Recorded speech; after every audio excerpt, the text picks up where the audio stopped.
साहूकार गोकुलदास न केवल कंजूस था बल्कि क्रूर भी था। एक बार अकाल के दौरान गरीब गांव वालों ने घर की औरतों के सोने के गहने उसके पास गिरवी रख दिए और उनसे चावल उधार लिए। साल के अंत में गांव में आग लगने से तबाही मच गई और गांव वालों के घर नष्ट हो गए। गोकुलदास से जो रसीदें उन्होंने प्राप्त की थी वे सारी जलकर राख हो गई। लालची गोकुलदास ने बिना रसीद के उन्हें गहने लौटने से मना कर दिया।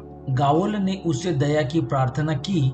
रसीद पेश न कर पाने पर वे जुर्माना भी भरने को तैयार थे, लेकिन गोकुलदास टस से मस नहीं हुआ। उन्होंने जोर देकर कहा, आपको रसीद पेश करनी होगी, नहीं तो आपको अपने गहने की पूरी कीमत चुकानी होगी। तभी सारे गांव वालों ने गोकुलदास के खेतों में बिना कोई मुआवजे लिए 1 सप्ताह की मजदूरी तक करने का प्रस्ताव रखा। फिर भी गोकुलदास नहीं माना। इस पर गांव के बेचारे गरीब लोग रो पड़े, लेकिन उन्हें पता नहीं था कि क्या करें। कुछ क्रोधित गांव वाले एक दिन चुपके से विधवा के आंगन में एकत्रित हो गए, जो अकेली रहती थी। दूसरों को पता ही नहीं था कि उनके बीच क्या हुआ, लेकिन 1 हफ्ते बाद गांव में हुए एक उत्सव में विधवा को अपने शरीर पर तरह तरह के चमकीले आभूषणों के साथ घूमते देखा गया।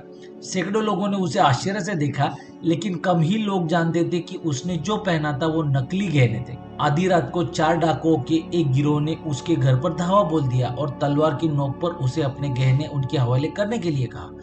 लड़कों, तुम कैसे उम्मीद कर सकते हो कि इतने कीमती गहने मैं इस कमजोर झोपड़ी में रख सकती हूँ? उसने पूछा। उसका सवाल डाकुओं को काफी समझदार लगा। फिर गहने कहाँ हैं? उन्होंने मांग की। सच कहूं तो वे गोकुलदास के लोहे के संदूक में जमा है। मैं उन्हें उत्सव के अवसरों पर ही कभी कभार पहनती हूँ, विधवा ने उत्तर दिया।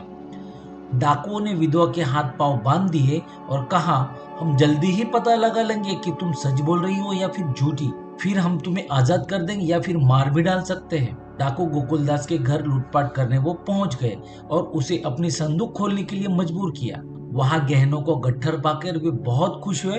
लौटते समय उन्होंने विधवा को रस्सियों से मुक्त कराया, लेकिन जैसे ही वो गांव छोड़ने वाले थे, सड़क के किनारे छुपे हुए गांव वालों ने उन पर हमला कर दिया और उनको दबोच लिया। वे इस तरह के हमले के लिए तैयार ही नहीं थे।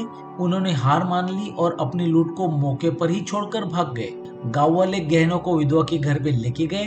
उन्होंने उसके सहयोग के लिए उसे धन्यवाद दिया और फिर अपने असली मालिकों को वो सारे गहने लौटा दिए और सबको कहा कि वे इसके बारे में किसी से एक शब्द भी ना कहे। देखा दोस्तों, गांव वालों की सूझबूझ से कैसे उन्होंने अपने गहने वापस ले लिए। कहानी अच्छी लगी तो सब्सक्राइब करना ना भूलें।